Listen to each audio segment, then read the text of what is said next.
sore semuanya. Ada haleluya.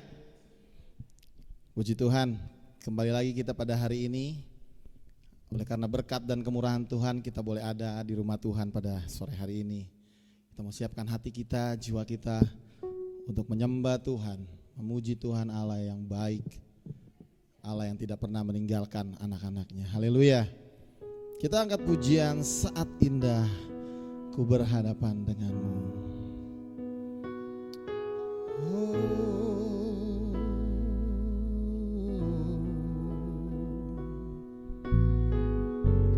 Haleluya Tuhan, terima kasih Yesus.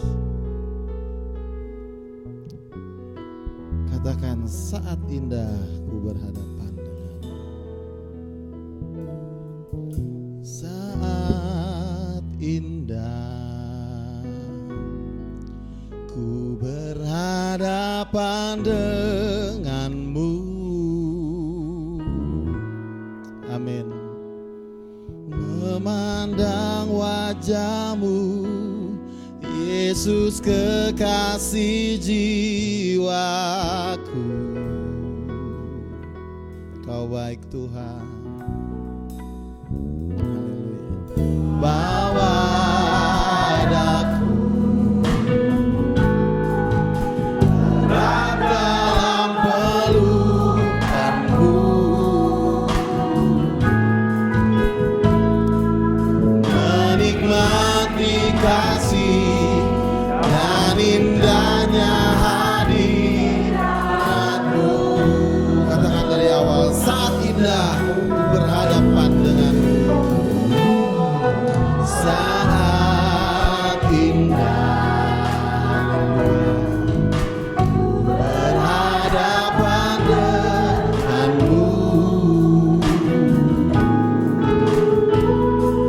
memandang wajahmu, Yesus kekasih jiwaku. Haleluya. Bawa daku erat dalam pelukanmu, menikmati kasih dan indahnya hadiratmu. Katakan, hadiratmu Tuhan, hadiratmu Tuhan, ku rasakan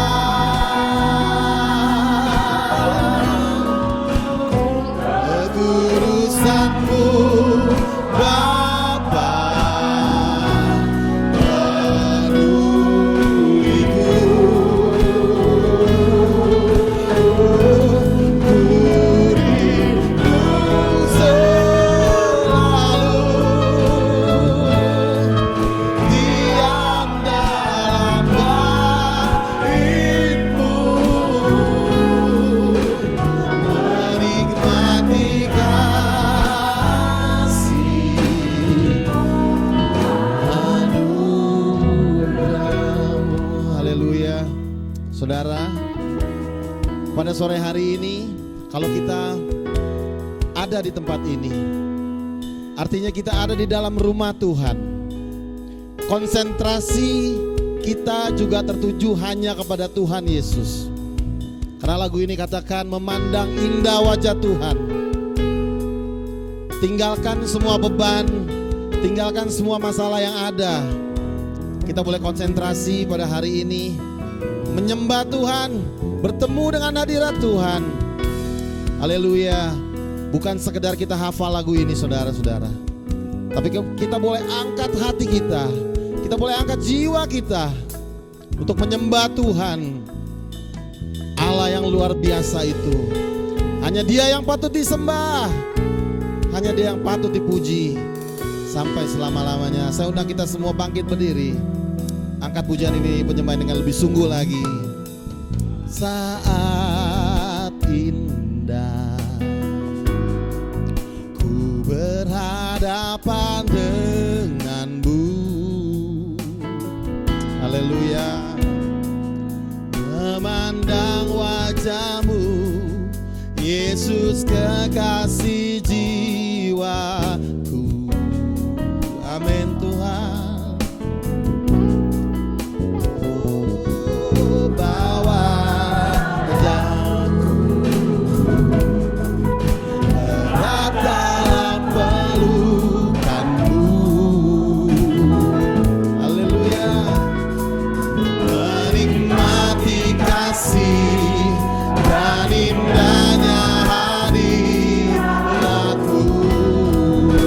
Hadirat-Mu Tuhan, hadirat-Mu Tuhan, ku rasakan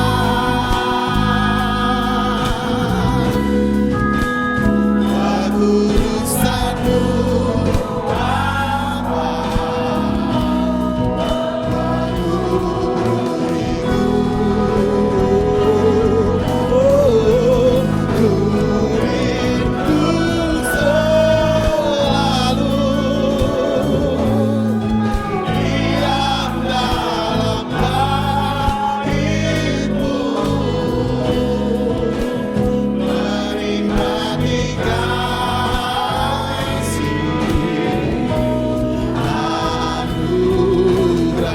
Katakan hadirat-Mu, hadirat-Mu Tuhan, ku rasakan.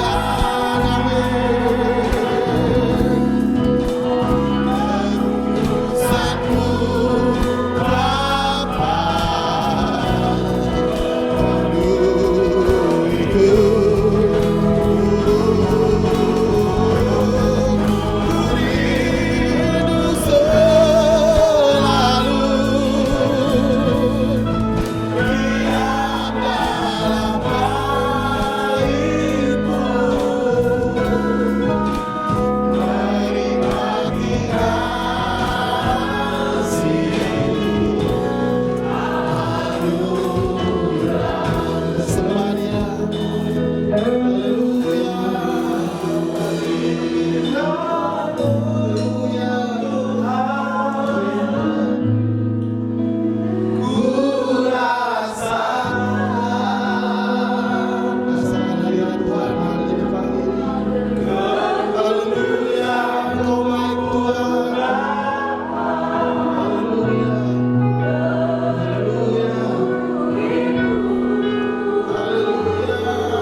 Terima kasih Tuhan.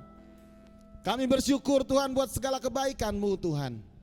Kalau kami ada sebagaimana kami ada saat ini, dengan kesehatan yang Tuhan berikan, kekuatan jasmani dan rohani yang Tuhan berikan kepada kami, sehingga kami boleh ada di tempat ini ya Tuhan, di rumah-Mu, untuk memuji dan menyembah Tuhan.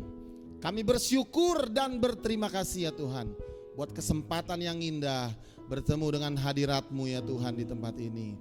Terima kasih Tuhan, kami tidak akan sia-siakan waktu yang Tuhan berikan. Kami tidak akan sia-siakan kesehatan yang Tuhan berikan. Kami boleh melangkahkan kaki ke tempat ini ya Tuhan, bertemu dengan Engkau ya Tuhan dalam hadirat-Mu.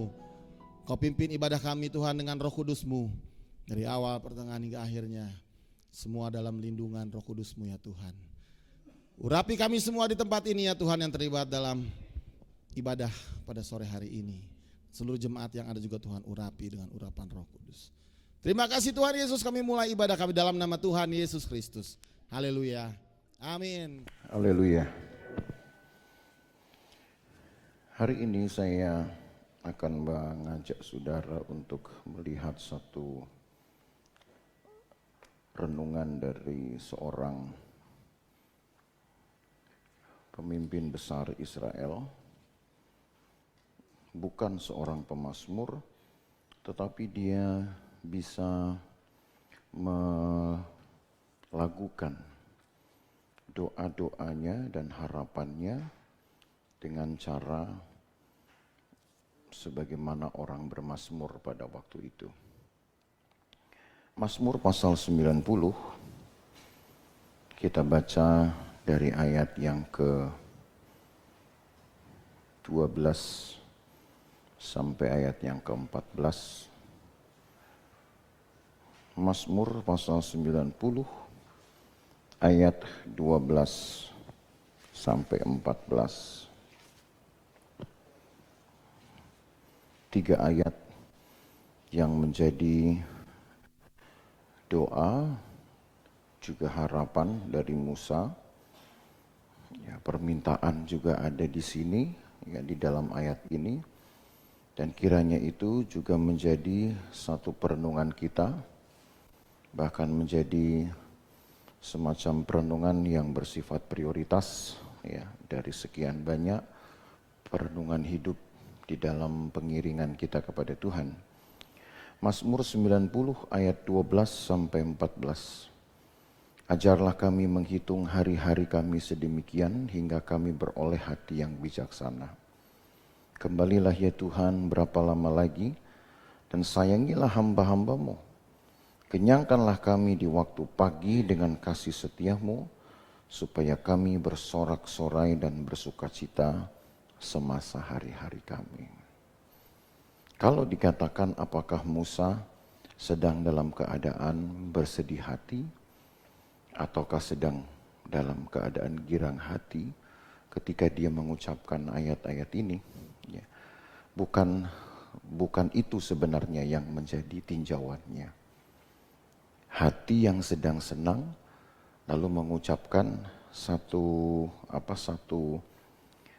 seperti harapan ya di ayat 12, bukan berarti dia sedang ada dalam tekanan.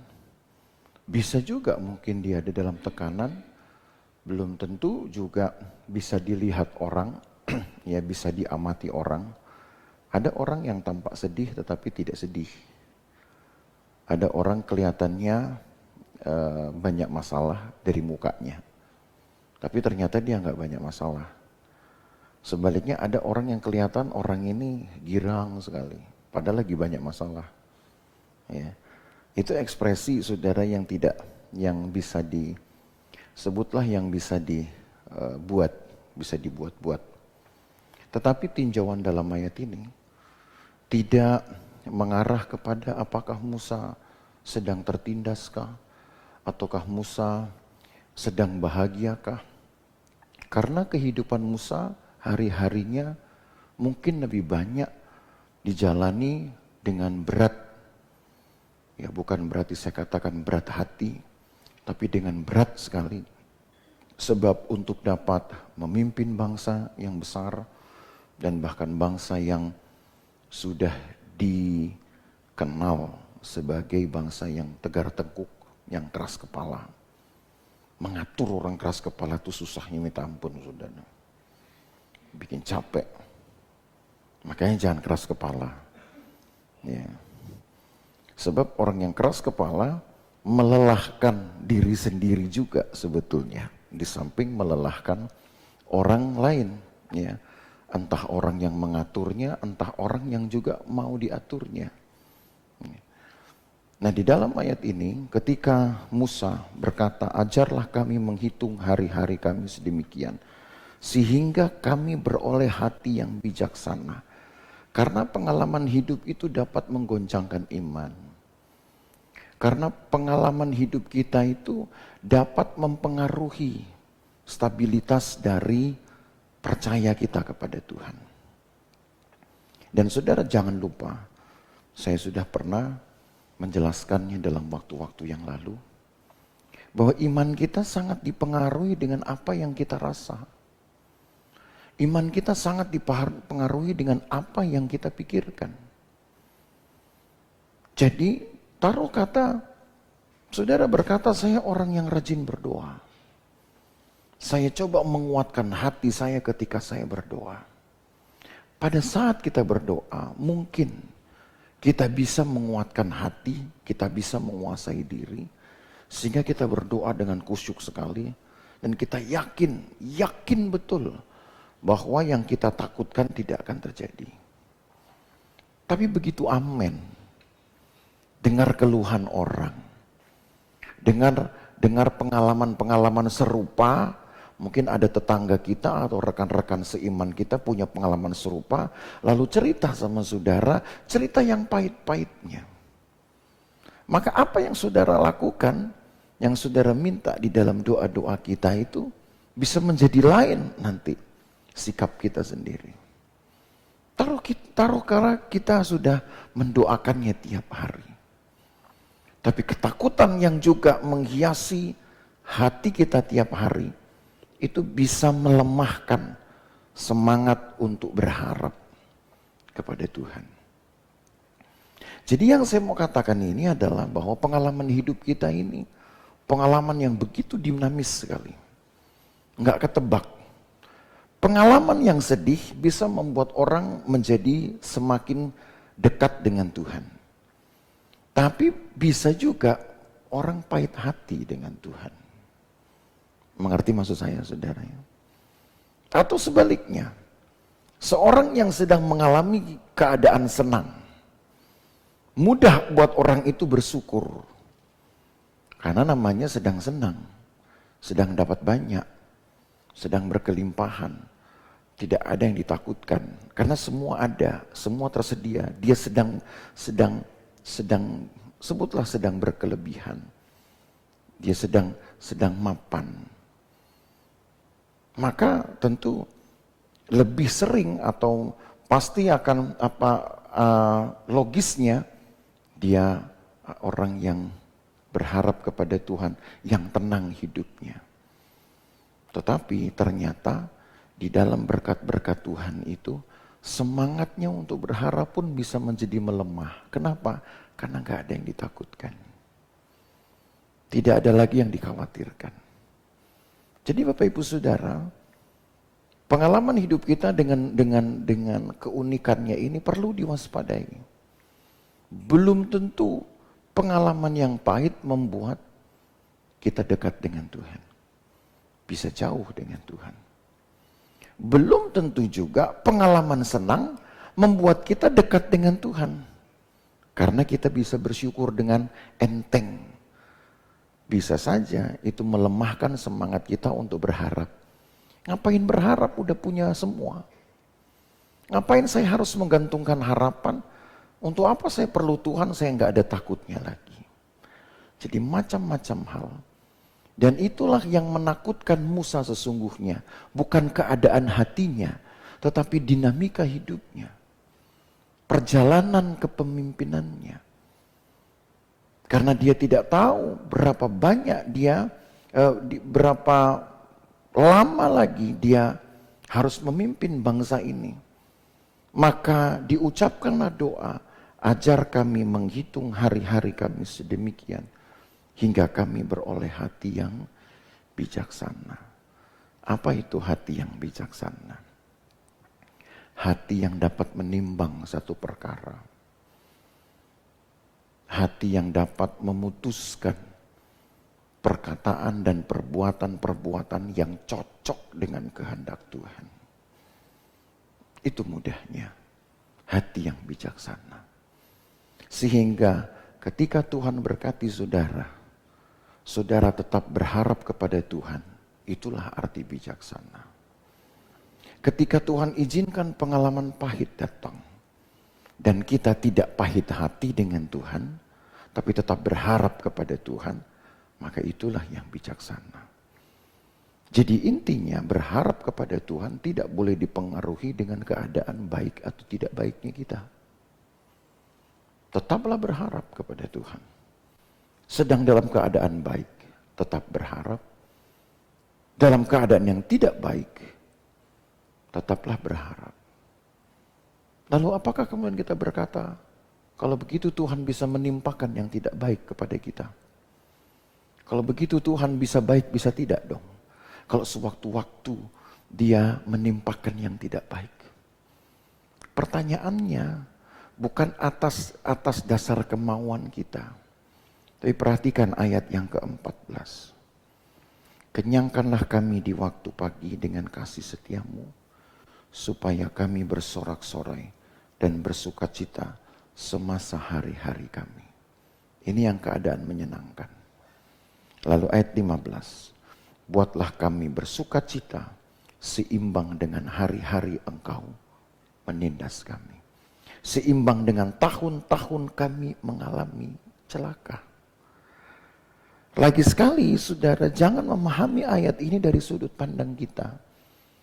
Lalu membangun asumsi, membangun pendapat bahwa Tuhan bisa menimpakan celaka, Tuhan masih bisa menindas, berarti nanti Tuhan itu enggak kasih banget. Separuh kasih, separuh entah apa kita mau terjemahkan. Tapi kalau seandainya bahasa Mazmur ini mengatakan, buatlah kami seimbang, buatlah kami dapat menyatakan syukur di dalam segala keadaan, imbang antara hari-hari kami bersukacita dengan hari-hari kami tertindas. Karena saudara ingat di dalam Alkitab juga dikatakan bahwa kemalangan orang benar itu banyak. Menjadi orang benar itu ada kemalangannya saudara. Tetapi juga berkat bagi orang benar itu juga banyak, kata kitab Amsal. Saudara mau pilih yang mana? Ini masalahnya bukan pilihan.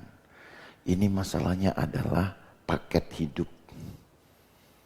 Namanya paket, ya harus diterima semua. Sebab orang yang tidak benar, sebab orang fasik pun juga mengalami dua-duanya.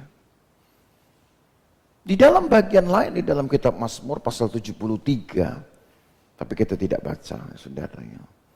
Kalau saudara ingin suka membacanya, saudara bisa membaca nanti setelah ibadah ini. Dan supaya jangan lupa, saudara bisa menulis.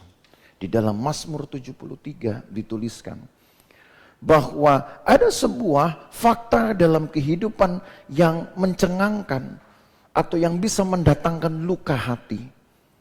Yaitu ketika orang-orang fasik yang tidak mengenal Tuhan, tidak percaya Tuhan, hidupnya seolah-olah lebih baik daripada orang-orang benar. Dan itu fakta hidup. Bukan cerita yang didramatisasi. Orang fasik justru lebih mapan hidupnya, lebih enak hidupnya dibanding dengan orang benar. Maka terganggulah iman, jiwa seorang Kristen. Kalau dalam pengharapannya, kalau di dalam pergumulannya, dia membayar harganya dengan korban-korbannya, dia bayar harganya lagi dengan pelayanannya, itu tidak mendatangkan hal yang baik, misalkan. Rusak jiwa seseorang. Untuk apa saya buat kepada Tuhan? kalau tidak ada yang baik. Kalau orang fasik dikatakan gemuk mereka dengan segala keangkuhan mereka. Gemuk mereka dengan segala cemoohan mereka. Itu kata kitab Mazmur pasal 73. Gemuk mereka karena kejahatan mereka. Tapi orang yang kenal Tuhan, takut Tuhan, kurus. Kurus bukan dalam arti berat badannya. Tapi mungkin perlakuan hidup seperti orang yang gak punya kenikmatan sama sekali. Terganggu kan saudara. Nah itulah yang kemudian diangkat temanya oleh pemazmur ini. Musa tepatnya. Sebagai keadaan yang tertindas. Jadi bukan berarti tubuh saudara dilukai. Saudara diintimidasi dengan perkataan yang melukai atau perbuatan yang melukai, bukan. Tapi perlakuan orang-orang fasik itu sudah bisa melukai hati kita. Gak percaya Tuhan tapi mujur hidupnya. Saya percaya Tuhan, banting tulang.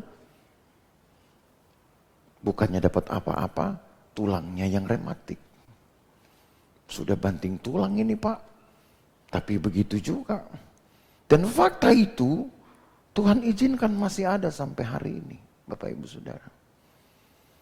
Maka kalau kemudian Musa mengajak kita untuk berdoa di ayat 12. Itulah rahasianya. Kembali ayat 12 kita baca. Ajarlah kami menghitung hari-hari kami sedemikian. Sehingga kami beroleh hati yang bijaksana. Masa hidup kita gak pernah tahu. Tapi hari-hari yang sudah saudara jalani, saudara bisa menghitungnya. Bahasa Inggris menggunakan kalimat to number our days. Memberi nomor. Saudara punya tanggalan. Dan biasanya pada event tertentu, untuk memudahkan saudara mengingat, ya, jaraknya sudah berapa lama lagi, tinggal berapa lama lagi, kita buat coretan dilingkerin. Oh ada 4 lingkeran, berarti 4 hari lagi. Gitu. Dulu kalender saya hampir setiap bulan pasti ada lingkeran-lingkerannya. Masuk masa pandemik, kalender saya bersih, nggak ada lingkeran saudara. No job. Gitu yang orang bilang. Tahun-tahun lalu hampir tiap bulan ada aja lingkarannya, apa aja. Jadi baru kita ingat, oh ini waktu saya ini waktu saya ini. To number our days. Menghitung hari. Perlunya apa menghitung hari? Orang udah lewat. Perlunya adalah untuk menghitung penyertaan Tuhan di dalam hidupmu. Baik ketika engkau mengalami kemalangan, baik ketika engkau sedang mengalami kemudahan-kemudahan. Supaya ke depan, saudara bisa membuat persentase terhadap hidup saudara. Kalau yang lalu-lalu mungkin ternyata lebih banyak kemalangan-kemalangan Tuhan izinkan. Tapi toh diakhiri dengan cerita indah. Berarti akan ada rumus yang sama berlaku, saudara. Itu yang disebut dengan ajar kami menghitung hari-hari. Dan kepercayaan ini dibangun bukan karena perasaan pesimis. Justru karena sebuah pengertian yang kuat. Kalau saudara ke ayat 1. Mari kita loncat ke ayat 1. Mazmur pasal 90. Kita lihat ayat 1 sampai ayat yang ke-6. Saudara akan tahu bahwa yang dibangun oleh Musa ini di dalam harapannya itu karena satu teori yang kuat, satu keyakinan yang kuat. Doa Musa abdi Allah, Tuhan, Engkaulah tempat perteduhan kami turun-temurun sebelum gunung-gunung dilahirkan dan bumi dan dunia diperanakkan, bahkan dari selama-lamanya sampai selama-lamanya Engkaulah Allah. Nah, saudara harus perhatikan kalimat ini bahasa Mazmur, bahasa orang bersajak.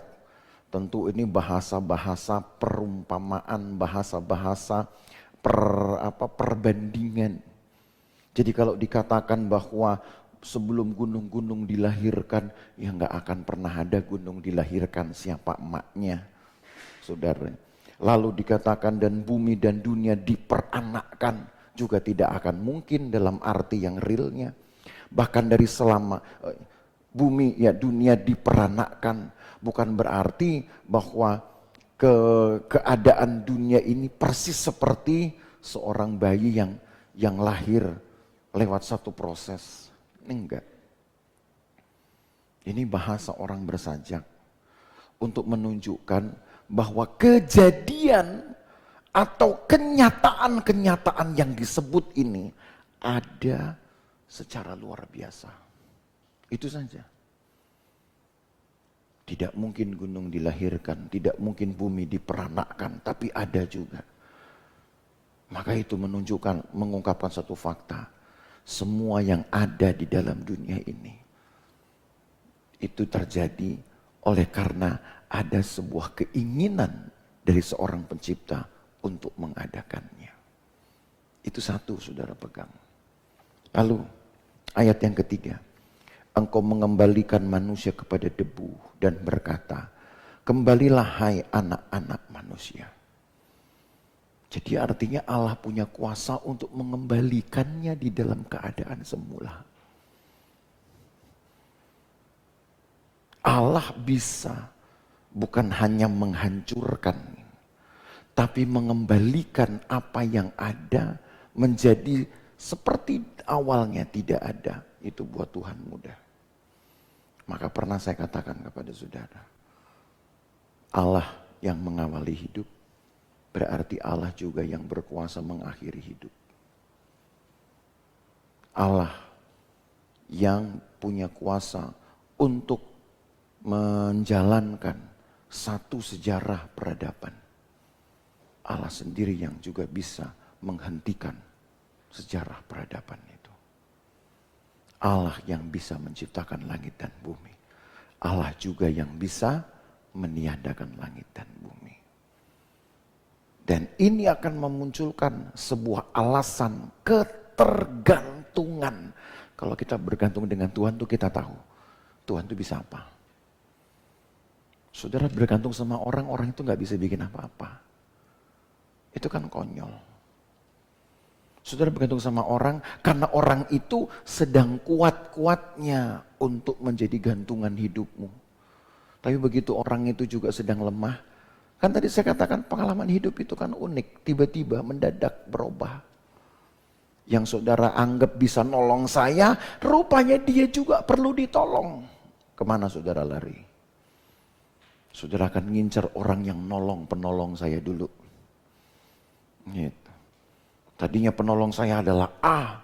Si A rupanya juga dalam keadaan susah. Dan dia lari kepada si B. Maka saudara pun pasti akan lari kepada B juga. Tanggungan B jadi berat. Kenapa? Mesti menanggung dua orang.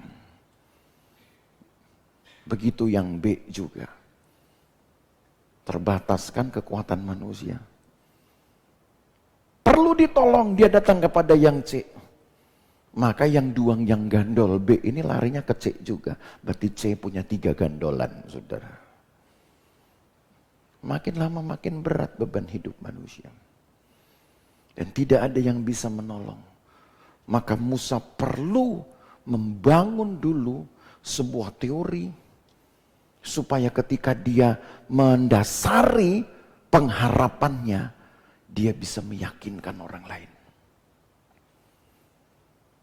Dan kalau dia berkata, Tuhan ajari kami menghitung hari-hari kami sedemikian. Supaya kami beroleh hati yang bijaksana. Karena hanya ada satu oknum yang bisa mengaruniakan apa yang disebut dengan roh yang mendatangkan pengertian atau kebijaksanaan. Roh yang mendatangkan pengertian atau kebijaksanaan. Roh ini ada pada kita pada waktu manusia diciptakan. Manusia jadi dibentuk oleh Tuhan dengan bentuk yang kita sendiri nggak tahu karena belum hidup manusia itu. baru Alkitab katakan, maka dihembuskanlah nafas hidup ke lubang hidung manusia. Cara menghembuskannya pun kita nggak tahu. Hembus pelan atau hembus keras. Ya, tapi kalau melihat bahasa aslinya, ini hembus keras. Gitu. Seperti kalau saudara kelilipan, lalu berusaha untuk membuang sesuatu yang saudara anggap mengganggu mata. Saudara tiup. Gitu kan. Bukan. Itu nggak hilang saudara. Ya, malah tidur, malah merem. Itu kalau bahasa aslinya, tiupan keras. Jadilah manusia, makhluk yang hidup. Hidup manusia karena apa jadinya? Roh Allah. Roh Allah yang membuat kita hidup. Di dalam roh itulah juga terkandung hikmat, pengertian, yang seharusnya membawa manusia memahami, oh Tuhan itu begini, Tuhan itu besar. Sehingga tidak ada dan tidak boleh ada yang berusaha untuk mengecilkan kuasa Allah, termasuk pikiran dan hati kita. Tidak ada yang boleh mengecilkannya. Dan karena Allah itu besar, dia bisa berbuat apa aja, mengawali, mengakhiri bisa, mengadakan, menghentikan bisa. Memberi hidup, menghentikannya dengan kematian, bisa. Itu seperti itu dibangun penting bagi iman kita Bapak Ibu Saudara. Dan yang lebih penting ayat 4, ini saya mau katakan. Ini yang lebih penting dari semua teori itu. Sebab di matamu 1000 tahun sama seperti hari kemarin apabila berlalu, atau seperti suatu giliran jaga di waktu malam. 1000 tahun sama seperti hari kemarin di hadapan Tuhan. Jadi gampangnya untuk menjalani 1000 tahun, Allah itu sudah bisa menjangkaunya sampai atau dalam tempo 1 hari. Tapi manusia, jalan hidupmu 24 jam engkau harus jalani tetap 24 jam. Betul tidak? Tidak ada, oh saya bisa mengirit waktu sehingga hidup saya yang 24 jam, saya sudah bisa merasakannya dalam tempo 24 detik. Tidak ada cerita. Waktu yang kita jalani akan sama dengan waktu yang memang berjalan. Tapi Allah menjalani waktu bahkan lebih cepat dari waktu itu sendiri. Ngerti sekarang maksudnya untuk apa? Bahwa ketika 1000 tahun itu masih dijalani manusia, melewati 24 jam aja kita udah capek sekali. Tambah lagi 24 kali 7 jam alias 1 minggu, makin capek rasanya. Betul saudara? Capek ya hidup itu ya. Menjalani lagi 24 jam kali 365. Capek. Tambah tua. Dan makin tua makin melelahkan. Betul ya? Makin tua makin melelahkan. Lebih tua lagi orang lain yang lelah, saudara. Lelah nuntunin, lelah ngerawat. Ya itu namanya takdir kok sudah. Kodrat maksud saya hidup. Tetapi di dalam tahun-tahun itu Allah sudah menjangkaunya lebih dulu. Jadi dia tahu apa yang akan terjadi atas hidupmu. Bukan hanya 1-2 jam saja di depanmu. Tapi bahkan sampai kepada tahun dari akhir hidup kita dia tahu. Jadi Allah yang saya mau katakan di sini. Teori yang sedang diangkat Musa, dibangun Musa sebagai landasan harapannya. Bahwa Allah itu tidak dapat dikurung dengan waktu. Allah ada di segala waktu. Bahkan ketika engkau merasa tidak punya waktu, Tuhan masih ada waktu. Konyolnya manusia merasa nggak ada waktu lagi. Tuhan, lelah sekali hidup saya ini. Rasanya untuk menyisihkan waktu bersekutu dengan Tuhan begitu susahnya. Kenapa? Karena untuk menghabiskan waktu, untuk mengamankan masa depan saya saja, saya belum merasa aman. Untuk menghabiskan waktu demi mengumpulkan sesuap berlian, sesuap nasi zaman dulu saudara ya. Sesuap berlian, supaya aman nanti anak cucu saya. Belum tentu saya bisa dapatkan. Rasanya kurang waktu Tuhan. Tuhan bilang dalam hati, yang punya waktu saya, yang bikin waktu saya, yang ciptakan waktu juga saya. Perasaan saya gak pernah kehabisan waktu, kekurangan waktu. Nah, kita merasa seperti itu. Makanya diperlukan apa yang disebut dengan hati yang bijaksana. Karena kalau tidak, nanti merasa habis waktu itu yang membuat penderitaan loh saudara. Merasa kita nggak punya waktu itu yang betul-betul jadi musuh kita. Oh iya, dikejar-kejar waktu. Karena apa? Karena kita merasa bahwa waktu-waktu yang mengejar kita masih berhubungan dengan yang kita butuhkan. Tapi kalau dikejar-kejar waktu dengan lain hal, dikejar waktu dengan misalkan kematian. Seandainya kita tahu aja hari kematian kita, saudara. Kemudian datanglah vonis, kamu mati 3 bulan lagi. Saudara bikin apa kira-kira? Ayo jujur. Seandainya. Ini mikir konyol, tapi bukan berarti mau main konyol, bukan. Seandainya Tuhan kasih tahu 3 bulan lagi kamu mati. Saudara bikin apa? Pasti saudara berhenti kerja. Kenapa? Oh ngapain saudara kerja? Cari uang. Nanti 3 bulan saya mati, yang nikmati bukan saya. Berhenti kerja, berhenti kebaktian. Ngapain sekebaktian, tepuk tangan, loncat-loncat, dengar firman Tuhan, berdoa, 3 bulan mati, nggak bisa berubah keputusannya. Saudara ngapain juga? Paling diam di rumah, nunggu waktu mati. Itu penderitaan yang lebih berat daripada kematian, saudara. Kalau nggak percaya coba aja. Nunggu waktu mati, lebih berat itu daripada waktu kematian. Bosennya, takutnya. Makanya untung Tuhan gak kasih tahu kita mati kapan. Ya. Tapi Tuhan kasih tahu kamu hidupmu lama, kita malah selengean. Lucu manusia ini.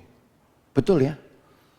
Gak dikasih tahu matimu kapan, cuma dikasih tahu udah hidupmu panjang, hidupmu lama. Enggak, yang penting tahun ini pun masih hidup, tahun depan masih hidup. Kita malah santai-santai. Jadi manusia ini maunya apa gitu ya? Ajarlah kami menghitung hari-hari kami sedemikian. Tujuannya cuma satu. Supaya manusia itu mengucap syukur. Tujuannya hanya itu saudara.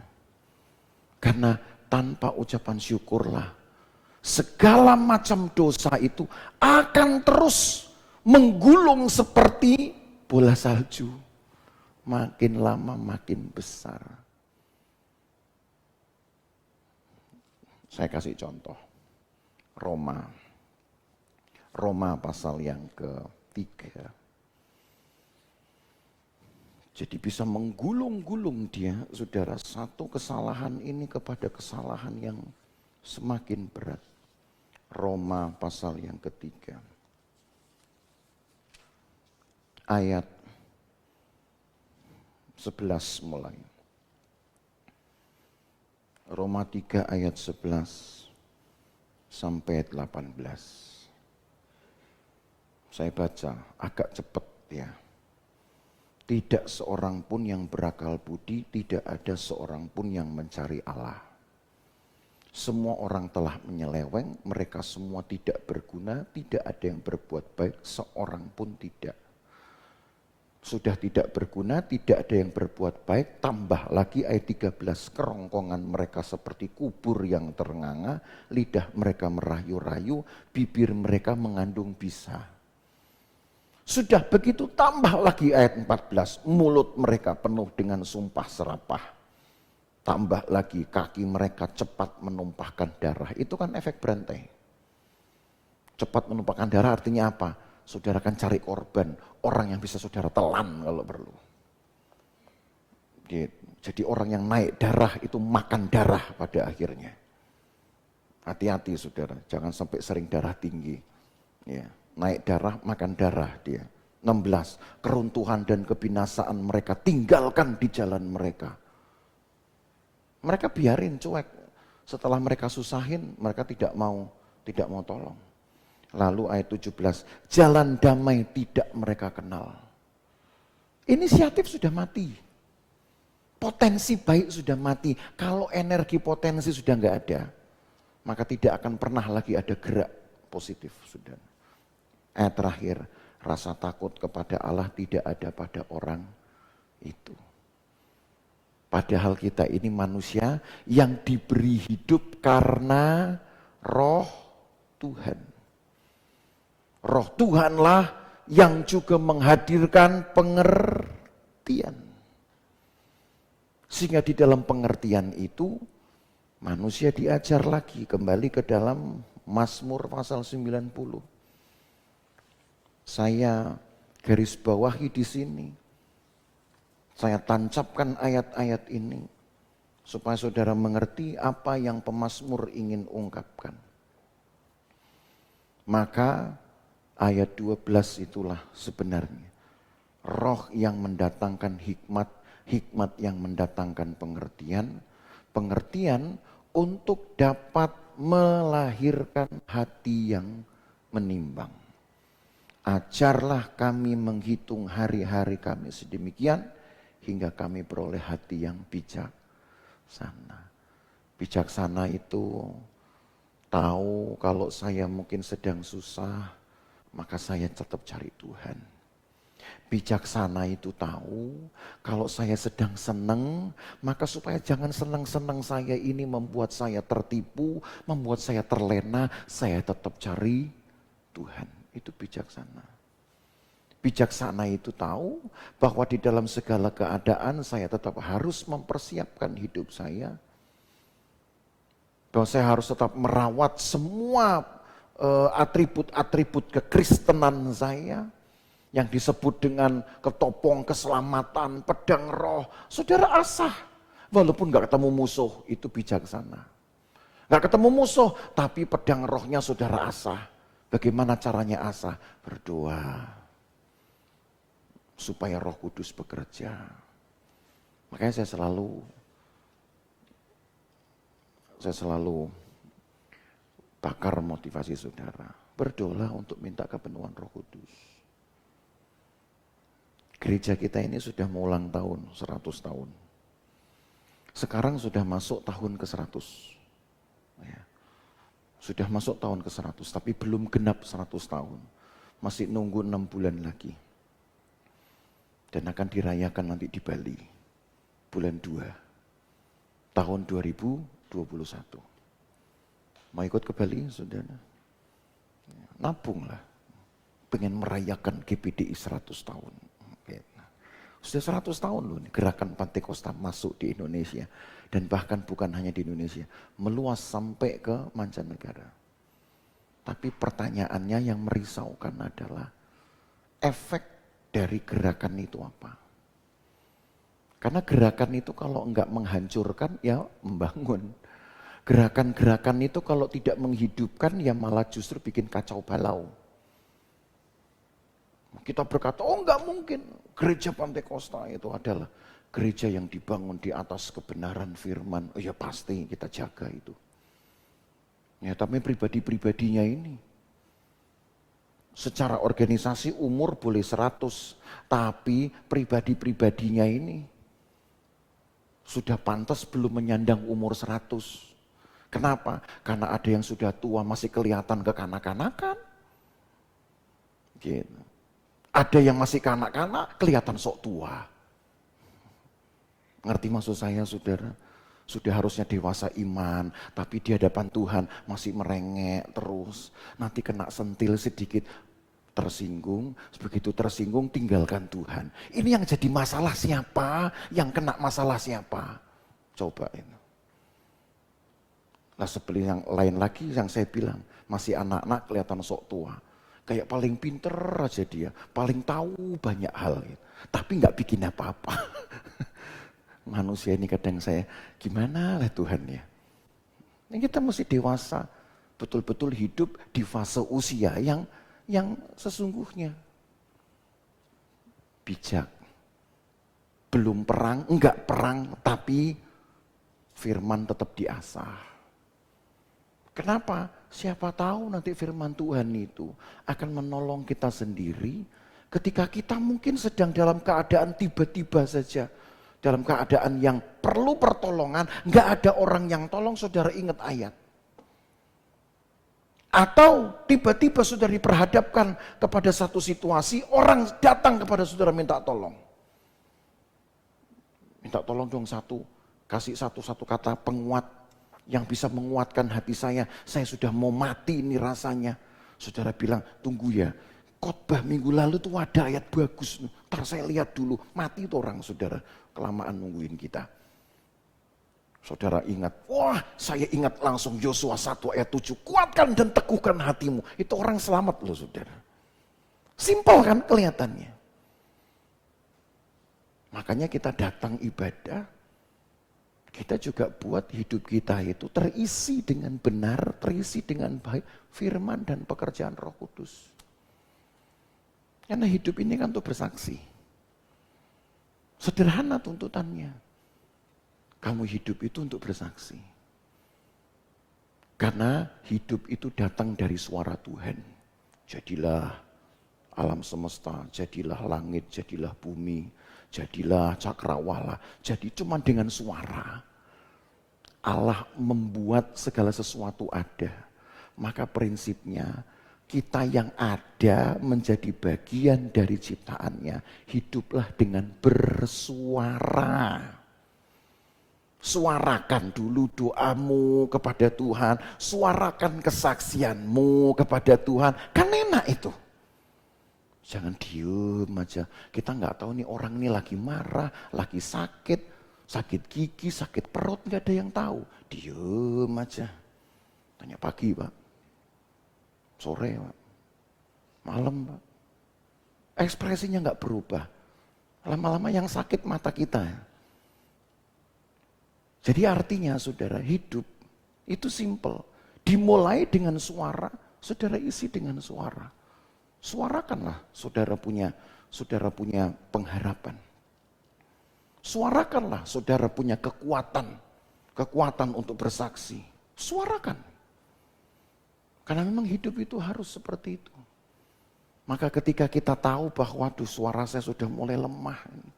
Hidup saya sudah mulai gak kebaca sama orang. Orang lihat saya gak lihat Yesus di dalam hidup saya. Bijaksananya adalah saya cari Tuhan dulu lah.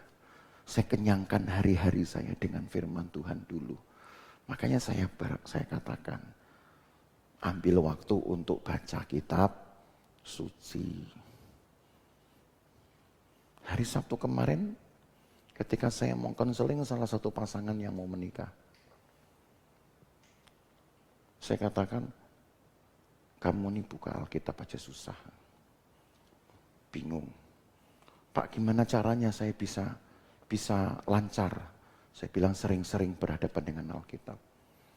Baca Alkitab. Gimana caranya saya baca Pak? Kira-kira ini tebel banget, mau selesai gimana ya, saya bantu. Kamu mau selesainya berapa lama? Yang setebel ini mau kamu selesaikan 1 tahun? Mau kamu selesaikan setengah tahun? Mau kamu selesaikan 3 bulan? Atau mau kamu selesaikan sebulan? Itu dulu. Nanti saya atur, saya bilang. Saya bantu. Setahun bisa? Bisa. Ayo kita bagi caranya. Saya ajarin saudara. Kadang-kadang geli juga ini. Ini konseling mau kawin, malah justru ngajarin baca Alkitab. Enggak apa-apa. Enggak apa-apa. Karena kadang-kadang orang mau kawin aja Alkitab enggak tahu. Ya, jadi jangan kawin Alkitab enggak tahu. Pernikahan Kristen buka Alkitab enggak tahu. Terbalik-balik. Nyari Yakobus antara Mazmur dengan Ayub. Ya sampai kapan enggak nyampe. Saya bilang, kamu mau habis berapa lama dulu? Tentukan dulu. Setahun deh Pak, setahun. Ayo kita hitung. Dapat tuh. Satu hari kamu habiskan 3,5 pasal. Caranya 3,5 pasal nggak usah dihitung ayatnya. Hitung aja potongan-potongan ceritanya. Setelah itu lanjut plus 3 pasal di hari berikutnya. Selesai. Oh kalau 3 bulan gimana? Kita hitung lagi. Begitu mereka, kalau 2 tahun, nah itu kamu kurang ajar namanya. Orang setahun aja sudah kamu minta 3 bulan, sekarang malah mundur lagi. Itu namanya mau cari enak. Saya bantu, makanya saudara kalau kesulitan datang ke saya. Dia bilang, gimana ya Pak Agatha bisa baca Alkitab. Kalau mau 1 bulan pun bisa. Cuman saudara mesti baca panjang. Ya resiko. Tapi yang paling aman setahun baca. Saya bantu saudara. Gampang kok ngitung ini. Asal saudara baca. Nanti gimana ya Pak kalau sampai 1 hari saya lewat, saya ngebayarnya susah. Yang dipikirin kok kelewatan, yang dipikirin kok ngebayar duluan. Ini memang urusannya manusia ini suka ngebayarin yang telat-telat. Jangan pikir telat pokoknya. Bangun pagi baca Alkitab. Oh ya saya harus baca 3,5 pasal. Bangun pagi saya baca 3,5 pasal. Karena orang biasanya bangun pagi ngapain coba saudara? Ayo jujur, pasti buka HP. Ya kan, bangun tidur buka HP. Itu kayaknya sudah sorga kedua. Rasanya kalau buka HP itu kayaknya belum bangun saya. Baca Alkitab. Kadang yang simpel ini yang bikin hidup jadi berat. Gitu loh. Makanya bijaksana. Makanya saya nggak ngajar saudara susah-susah, enggak. Berikanlah kami hati yang bijaksana. Supaya kalau kami mengalami hari-hari kemalangan, kita tahu, oh ternyata di sini pernah diceritakan, Tuhan pun pernah mengizinkan hal seperti yang saya alami. Tapi itu ternyata merupakan pekerjaan Tuhan, supaya iman orang makin kuat. Kan kita kan jadi terteguhkan. Nggak tahu apa-apa, kan sulit saudara. Orang meyakinkan pun, percayalah itu adalah pengalaman yang biasa di dalam Alkitab. Ditulis ada, malah kita nantang, di mana emang? Gitu. Kalau kita tahu kita punya saudara basicnya, datanya, aman hidup kita sebetulnya. Maka betul juga kata Mahatma Gandhi, manusia itu harusnya nggak perlu menderita. Yang bikin menderita itu rakusnya manusia itu. Termasuk rakus untuk tidak bisa membagi waktunya untuk kesenangan Allah dan untuk kesenangan kita. Haleluya. Ya. Haleluya. Kedinginan saudara ya. Kayak sudah mulai lemah. Saya sedang berperang dengan kelemahan saya juga sebetulnya. Tapi ya itulah tanggung jawab hidup. Nah, pada kita ada perjamuan Tuhan. Pada kita ada kekuatan Tuhan. Saya katakan tidak mungkinlah orang-orang pilihan Tuhan yang dekat dengan Tuhan dibiarkan, itu tidak akan mungkin. Makin dekat kita dengan Tuhan, itu berarti akan makin kuat. Tetapi untuk menuju satu kekuatan itu, memang kadang-kala kita harus digoyang dulu, memastikan, sekaligus membuat kuat. Dulu kalau saya masih di kampung, mau bikin, ini saya tutup dengan satu cerita. Kita mau bikin lapangan bulu tangkis. Ya. Karena saya punya itu tinggal di antara Solo dengan Jogja. Itu namanya Desa Delanggu. Nah, saya lupa tahun berapa. Kita mau bikin lapangan bulu tangkis. Tapi karena modal enggak mendukung, kita bikin dari bambu, saudara. Itu bambu dari pohon kan banyak, tinggal tebang, minta izin sama yang punya. Cuman gitu tok. paling ngasih uang rokok lah sudah. Jadilah itu. Tapi yang hampir semua di kampung itu pada waktu itu hampir semua rumah yang halamannya besar pasti punya lapangan bulu tangkis. Tapi cara mereka bikin sama. Patok itu yang cagak buat, kok cagak saudara tahu nggak ya? Ya, tiang yang buat net itu. Kalau net itu kan dipasang, diikat kuat kan pasti dia akan lama-lama akan, apa sih bahasa Indonesia itu? Mentiung tuh, melengkung, nah gitu. Ya orang Jawa betul pasti tahu. Melengkung, maka harus dipasang kuat. Hampir semua rata-rata saya lihat sama. Tancap itu nanti dikasih batu, goyang. Kasih batu, goyang. Saya pikir ngapain sih digoyang-goyang? Biar batunya jatuh ke bawah. Oh ya bener juga. Jadi kasih pasir, setelah kasih pasir, kasih batu lagi, goyang. Loh hidupmu tuh kan gitu, penuh digoyang-goyang. Waktu digoyang tuh jangan dipikir yang di bawah itu nggak sakit loh saudara. Pasti sakit. Itu karena bambu aja. Coba kaki saudara masukin goyang kena batu. Wow, pasti gitu. Karena bambu aja dia nggak punya mulut. Jangan pikir nggak sakit, tapi kan makin kokoh itu. Selalu sama seperti itu. Oh gitu ya. Itu aja masih melengkung kok saudara. Masih melengkung. Tapi setidaknya ada satu titik elastisitas sehingga tidak membuat tidak sampai roboh. Apalagi kalau enggak digoyang-goyang seperti itu. Tapi begitu goyangan datang kan saudara sudah punya ayat Alkitab. Oh iya, Israel aja pernah alami ini. Terima kasih Tuhan untuk goyangan-goyangan ini. Berarti supaya hidup saya semakin kokoh. Maka masuklah nanti fase Roma 3 tadi. Takut akan Tuhan ada pada orang itu. Mau komplain aja kita takut loh saudara. Mau protes sama Tuhan aja kita takut setengah mati. Mau membanding-bandingkan dengan orang lain takut. Tapi kalau orang gak dalam firman Tuhannya, gak ada takutnya, kalau perlu protes sama Tuhan. Jangan. Hidup kita ini apa sih? Ya.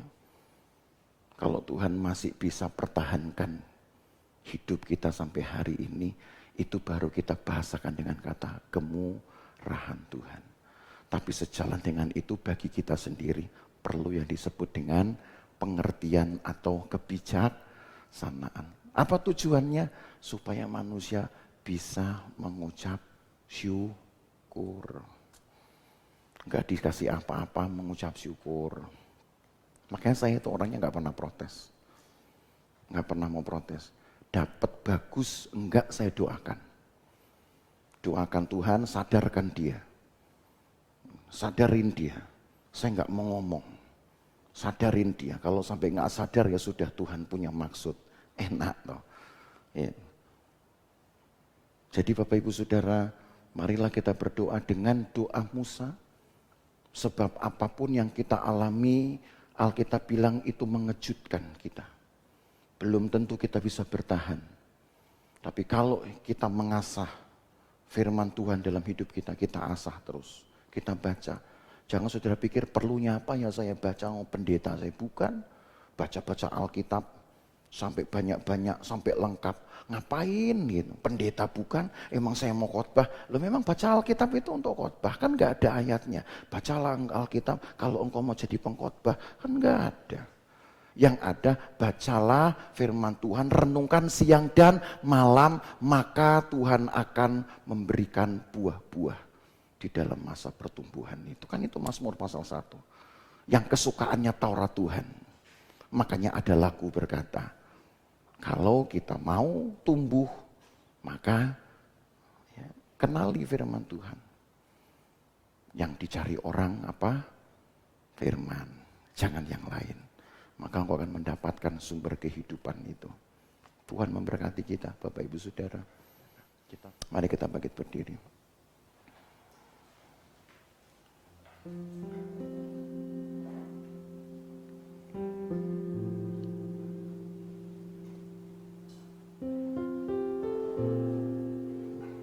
Kita hanya satu pujian yang berkata,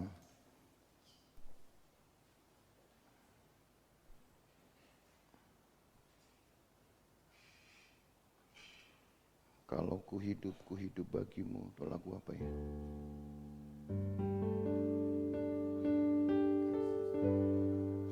Yesus kau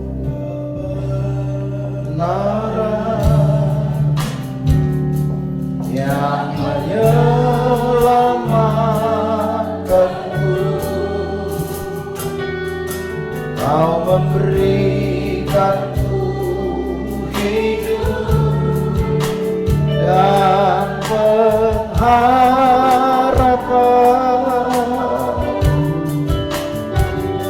Ku ikut kehendak-Mu,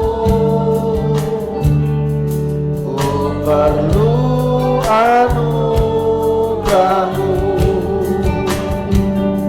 Ku nyatakan janjiku kepadamu.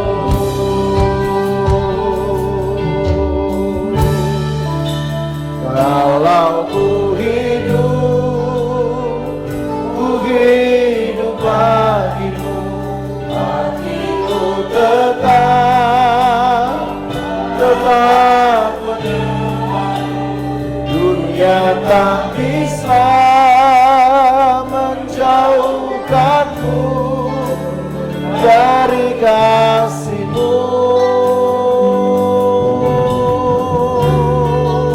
Selama ku hidup bagimu.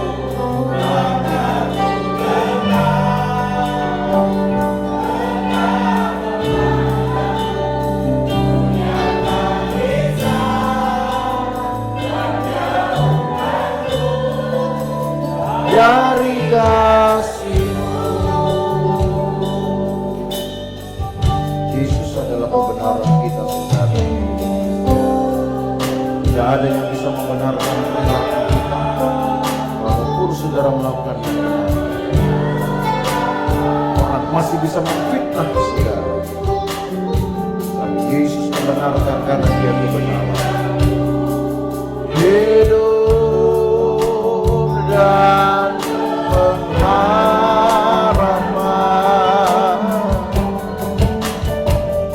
ku ikut kehendak-Mu,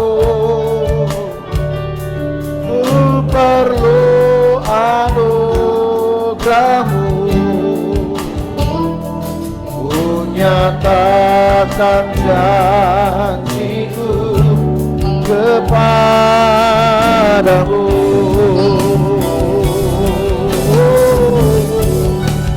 Kalau ku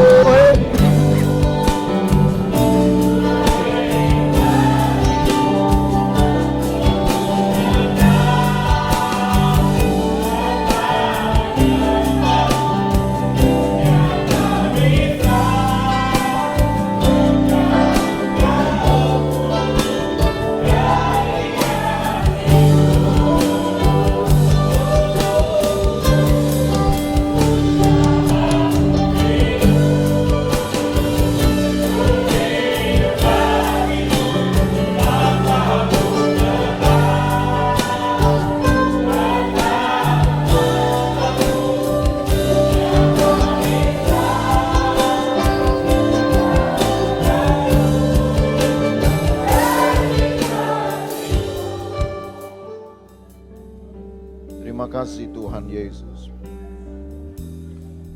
Kami percaya Engkau ada di sini. Dan sebagian dari kami sudah mengalami hadirat Tuhan. Kiranya kekuatan Tuhan ini membangun harapan kami bahwa masih ada kesempatan untuk mengalami pekerjaan Tuhan dengan lebih besar. Terima kasih Tuhan Yesus. Hamba memohonkan penyertaan atas umat-Mu di dalam hari-hari mereka ya Tuhan. Sejak hari ini sampai hari ke depan mereka sertai. Mulai keluar rumah sampai masuk lagi ke dalam rumah pagari ya Tuhan. Lindungi dari segala bahaya. Bahaya-bahaya yang tidak terlihat. Tuhan lindungi bahkan hal laukan. Berkati mereka di dalam pekerjaan. Dan berkati juga mereka ketika mereka mungkin sedang ada di dalam kesusahan. Dan yang betul-betul tidak bisa bekerja lagi. Entah karena kehilangan pekerjaan, entah karena sakit atau alasan lain. Kami berdoa, Tuhan, lakukanlah pembelaan-Mu dengan cara-Mu yang heran. Dan justru dalam situasi seperti ini, ajar umat-Mu untuk dekat dengan Engkau, Tuhan. Menanti tangan Tuhan yang kuat melakukan hal besar dalam hidup mereka. Terima kasih banyak Tuhan Yesus. Berkatilah umat-Mu yang tetap dapat memberi kepada Tuhan apa yang wajib mereka beri. Persepuluhan mereka, persembahan lainnya, dan korban-korban lainnya. Baik dalam bentuk barang-barang maupun makanan-makanan. Tuhan berkati mereka. Tuhan tahu kecintaan mereka. Tuhan berkati mereka. Mereka memberikannya mungkin bukan karena mereka kelebihan. Tapi mereka tahu bahwa mereka memberikan karena mereka cinta kepada Tuhan dan pekerjaan Tuhan. Maka Tuhan pelihara kami semua. Hari ke hari sampai dengan hari Minggu akan datang. Pelihara kami semua Tuhan. Termasuk jalan pulang kami sebentar. Jauh maupun dekat, berkendara pun jalan kaki.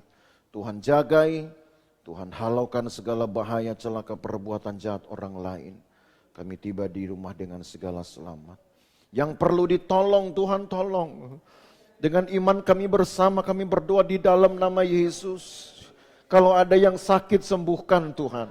Ada yang susah, hiburkan Tuhan. Ada yang dalam tekanan berat, Tuhan lepaskan. Dan apapun keadaan yang kurang beruntung, Tuhan kiranya mengubahkannya menjadi kegirangan dalam hidup mereka. Terima kasih banyak Tuhan Yesus, terima kasih. Kami akan mengakhiri ibadah kami. Dan sebelumnya kami akan menerima berkat. Tuhan akan memberikan berkat-Mu atas umat-Mu. Maka Bapak Ibu Saudara sekalian, pulanglah dengan mau berkat dari Allah Bapa, kasih sayang dalam persekutuan dengan anaknya Yesus Kristus, penyertaan Roh Kudus memelihara kita dari hari ini sampai selama-lamanya. Dan berkat ini kita terima dalam nama Tuhan Yesus Kristus. Segala kemuliaan hanya bagi Tuhan. Segala hormat pujian hanya bagi Tuhan. Kuasa dan kemuliaan hanyalah bagi Tuhan. Segala